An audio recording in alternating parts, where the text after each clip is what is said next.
श्री महाप्रज्ञ गुरवे नमः। ओम श्री महाप्रज्ञ गुरवे नमः।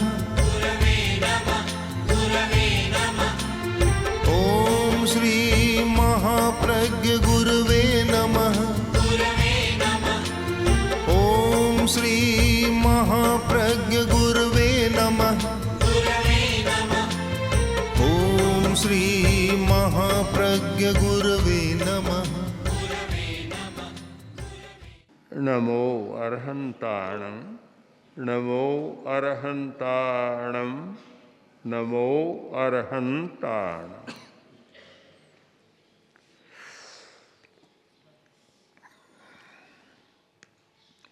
सत्य शाश्वत होता है। शाश्वत वह है जो त्रैकालिक है, जिसका महत्व अतीत में भी था, आज वर्तमान में भी है और भविष्य में भी रहेगा। वस्तु कोई शाश्वत नहीं होती। मकान बनाया, 150 वर्ष ठीक रहा और बाद में टूटने लग जाता है, नष्ट हो जाता है। कपड़ा भी पहना, पुराना हो और फट गया, फट जाता है। जितने भी वस्तुएं हैं वे एक समय के बाद नष्ट और समाप्त हो जाती है, किंतु सत्य है वह कभी समाप्त नहीं होता। उसकी उपयोगिता सदा बनी रहती है।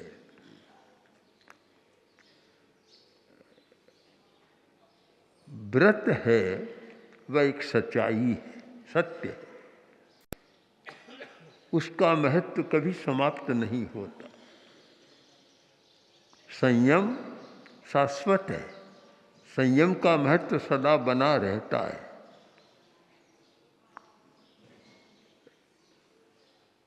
कभी भी देखो उसका उपयोग बराबर सामने आएगा। हमें समझने की जरूरत है।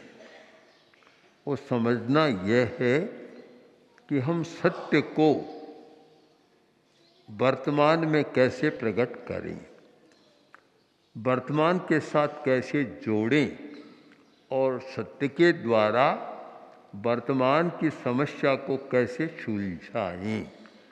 बस इतना ज्ञान और विवेक हमारा जागृत होना चाहिए, तो फिर हमारे लिए सत्य बहुत ही सर्वोपरि स्थान पा लेता है। महावीर की वाणी में है, तंग सत्यम भैवं, सत्य भगवान है।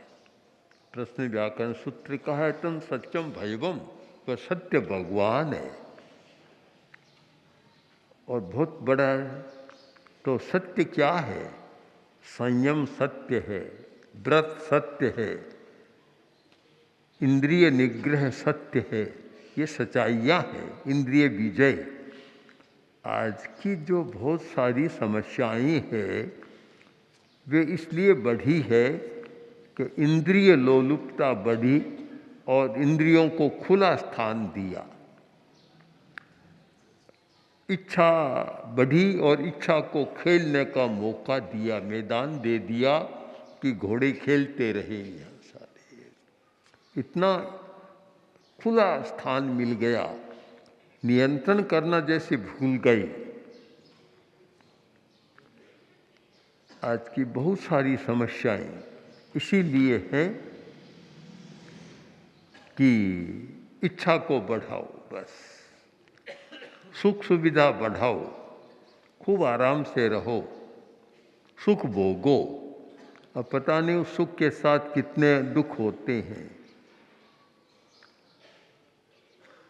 आज के छोटे बच्चे वे टॉफ़ी खाने में ज़्यादा रस लेते हैं।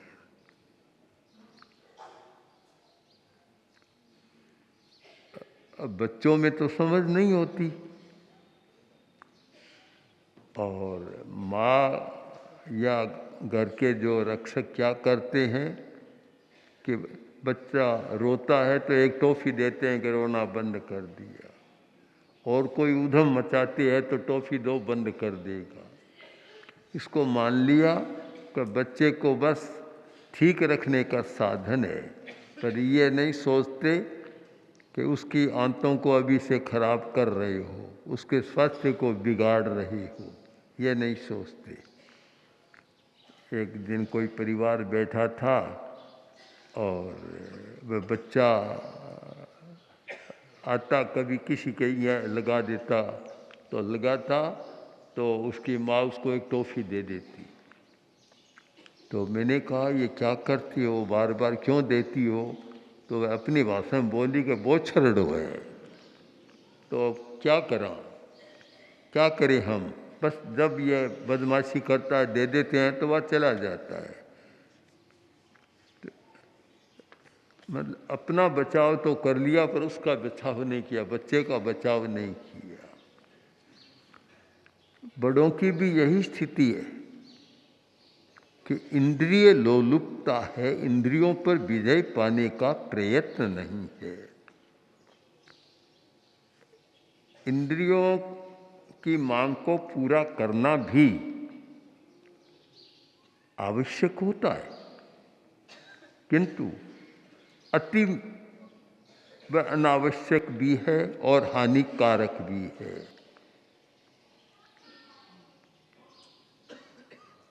आपने आनंद श्रावक का सुना होगा। भगवान महावीर का प्रमुख श्रावक एक किसान, कृषिकार, खेती करने वाला, किंतु इतना बड़ा किसान जिसके पास संपत्ति इतनी थी कि आज उस संपत्ति का आज के मूल्यों में अंकन किया जाए तो शायद खरबपति था, उससे भी ऊपर था कोई। इतना बड़ा किसान था, इतना बड़ा धनी था। भगवान महावीर के दर्शन किए, और दर्शन के बाद जब महावीर ने देखा कि यह कोई अच्छी आत्मा लग रही है, तो भगवान महावीर ने उसे धर्मोपदेश दिया, अगार धर्म बतलाया, एक गृहस्थ का धर्म बतलाया। गृहस्थ का धर्म, क्योंकि धर्म दो प्रकार के बतलाए गए हैं। धम्मे दुविहे पन्नते, अगार धम्मे अणगार धम्मे, दो प्रकार के धर्म बतलाए गए हैं। एक अगार धर्म गृहस्थ का धर्म, एक अनगार जो घर छोड़ चुका, साधु बन चुका, उसका धर्म। अगार धर्म बतलाया। ये 12 व्रत जो मिल रहे हैं, इनका शायद सबसे पहला उल्लेख यह है कि भगवान महावीर ने आनंद को धर्मोपदेश दिया और ये 12 व्रत बतलाए और आनंद ने स्वीकार किया। अब देखें, शाश्वत सत्य यह होता है कि एक खुला इतना बड़ा धनी आदमी था, सब कुछ करता था, किंतु जब से भगवान महावीर की शरण में आया और शाश्वत सत्य को समझा, तो उसका जीवन कैसे बन गया कि इतना बड़ा तो आदमी फिर संकल्प करता है कि मैं इतने से ज़्यादा परिग्रह, व्यक्तिगत स्वामित्व नहीं रखूँगा, मैं इतने से ज़्यादा खाऊंगा नहीं, इतने से ज़्यादा कपड़ा नहीं रखूँगा, हर चीज़ का परिमाण करता है। यह है सच्चाई। आज का अध्ययन करने वाला व्यक्ति जानता है, एक नया सिद्धांत वैज्ञानिकों ने इन शताब्दियों में, वर्षों में किया, जिसका नाम है इकोलॉजी, सृष्टि संतुलन का सिद्धांत। इकोलॉजी, सृष्टि संतुलन।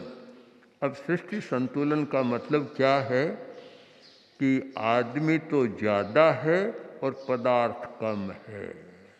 इसलिए बांट बांट कर खाओ, सृष्टि का संतुलन बनाए रखो। अब एक आदमी इतना ज़्यादा इकट्ठा कर लेता है कि 100 आदमी भूखे मर जाते। उन्होंने विचार किया एक वैज्ञानिक दृष्टि से सृष्टि को संतुलित बनाए रखने के लिए। अब जो भगवान महावीर का सिद्धांत या 12 व्रतों का सिद्धांत क्या है? अगर 12 व्रती बने, व्रत दीक्षा स्वीकार करे, तो इकोलॉजी का सिद्धांत तो अपने आप फलित हो जाता है, सृष्टि संतुलन तो अपने आप बनता है। कभी परिमाण करो। जब लाल बहादुर शास्त्री प्रधानमंत्री थे और अन्न की कमी थी, तो उन्होंने एक दिन, सप्ताह में एक दिन एकासन, एक बार भोजन करो। उससे भी काफी एक समस्या का समाधान हुआ। अगर सब लोग आहार संयम की बात करें तो बहुत समाधान होता है। आज तो कुछ उल्टा हो रहा है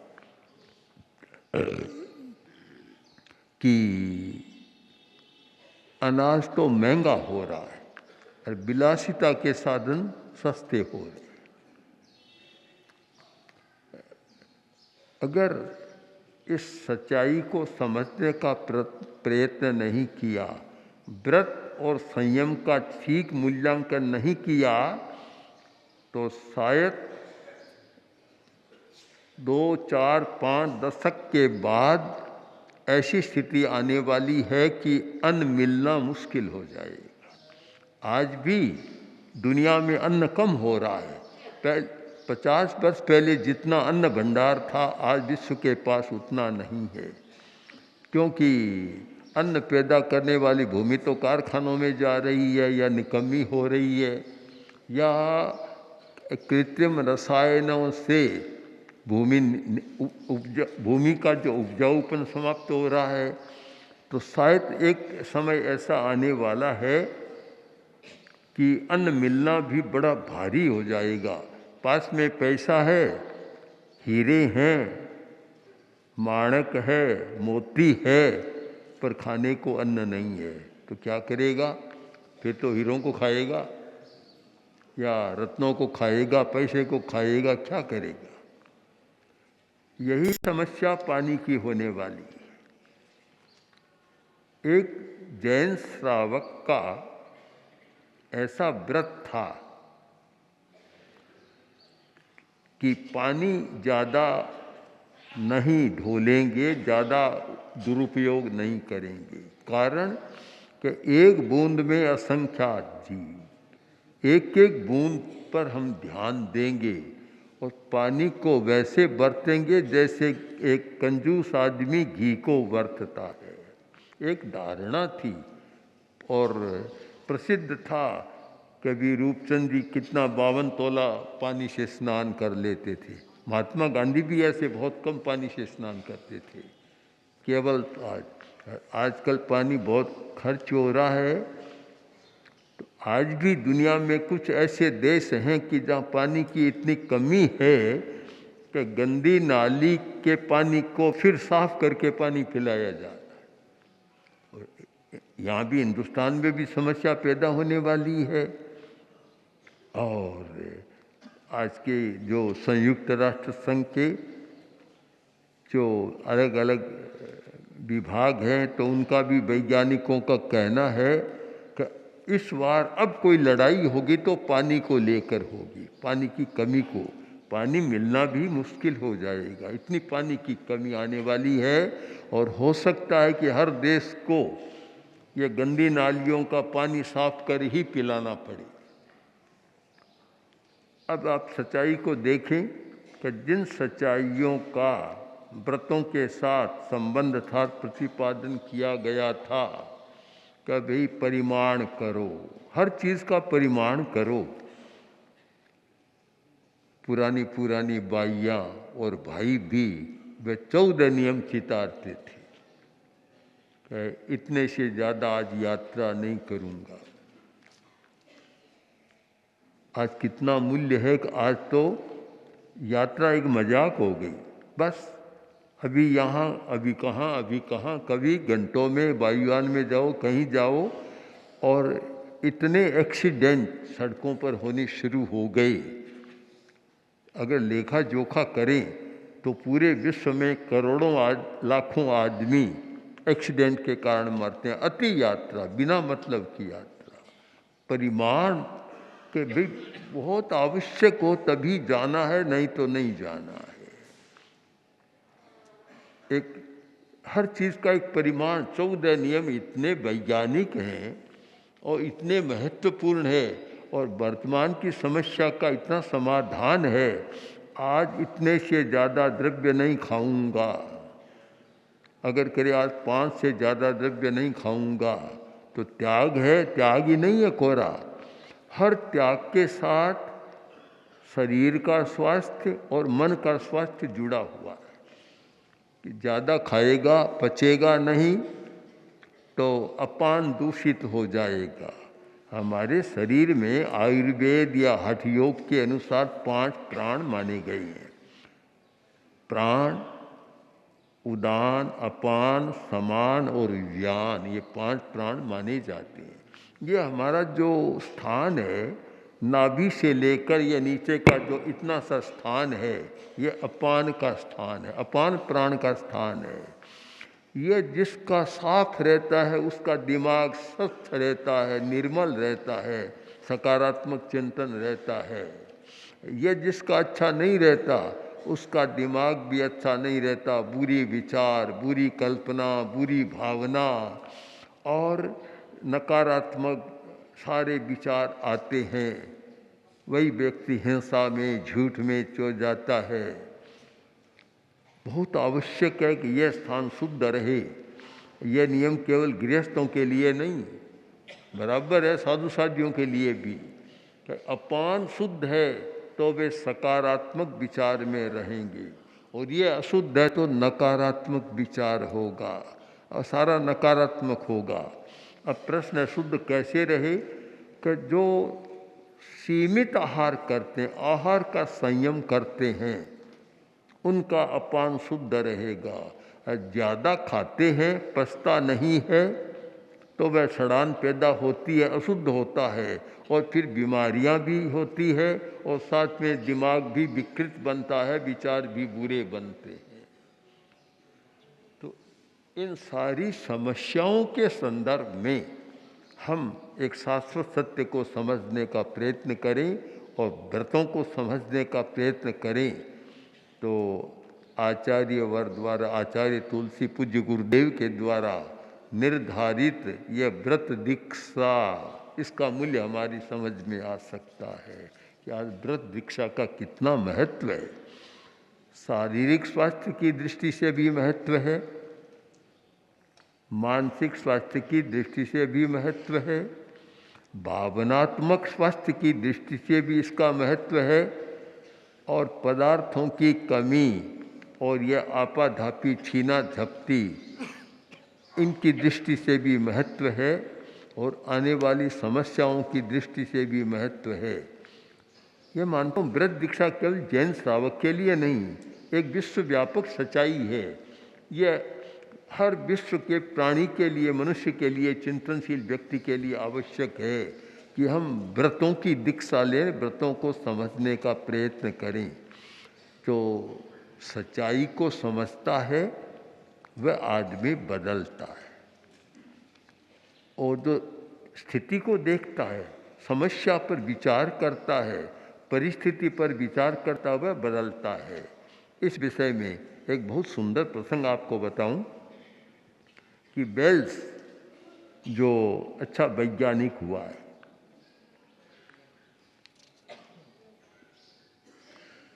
तो उसने बहुत पैसे कमाए और बड़ा मकान बनाया।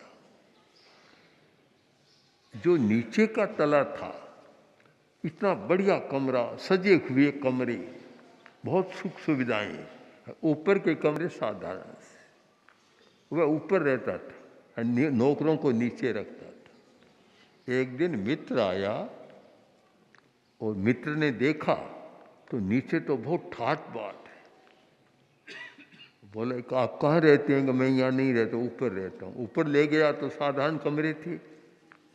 मित्र समझ नहीं सका ये क्या, नौकर तो बड़ी ठाट बाट से रहते हैं, बढ़िया कमरों में रहते हैं, और आपके कमरे तो साधारण है। तो बेल्स ने कहा कि मेरी माँ नौकरानी थी, नौकरानी थी और पैसा मैंने कमाया है। तो मैं समझता हूँ कि नौकर ज़्यादा महत्व का होता है। मेरी माँ ने जो काम किया उनके लिए मुझे करना चाहिए। तो मेरी दृष्टि में नौकर ज़्यादा महत्व के हैं। मैं तो साधारण में रह सकता हूँ। एक सच्चाई को समझने का प्रयत्न किया और एक आदर्श उपस्थित कर दिया। आप 12 व्रतों को पढ़े कि अपने नौकरों के साथ कैसे व्यवहार करना चाहिए, कर्मचारियों के साथ कैसे व्यवहार करना चाहिए, दूसरों की आजीविका के साथ अन्याय न करें कि काम तो ज़्यादा ले रहे उनको कम दें। ये सारे ऐसा लगता है कि इतने भगवान महावीर ने एक आनंद को ऐसा दीक्षित कर दिया कि वह दीक्षा आज की समस्या का एक बड़ा समाधान लग रहा है। इसलिए जैन श्रावक का तो कर्तव्य है कि जो जैन है वह 12 व्रतों को समझने का प्रयत्न करें। हम सिद्ध योगी आचार्य श्री महाप्रज्ञ से प्रेक्षा ध्यान का एक प्रयोग करें। आपको एक प्रयोग कराया जा रहा है श्वास प्रेक्षा का। 5 सेकंड में श्वास लेना है, 5 सेकंड भीतर रोकना है और 5 सेकंड रेचन करना है और 5 सेकंड बाहर रोकना है। इस प्रकार 20 सेकंड में एक श्वास। सावधान रहे, श्वास भरे, भीतर रोके, रेचन करे, बाहर रोके, श्वास भरे, भीतर रोके, रेचन करे, बाहर रोके, श्वास भरे, भीतर रोके, रेचन करे, बाहर रोके, श्वास भरे, भीतर रोके, रेचन करे, बाहर रोके, श्वास भरे, भीतर रोके, रेचन करे, बाहर रोके, श्वास भरे, भीतर रोके, रेचन करे, बाहर रोके, श्वास भरे।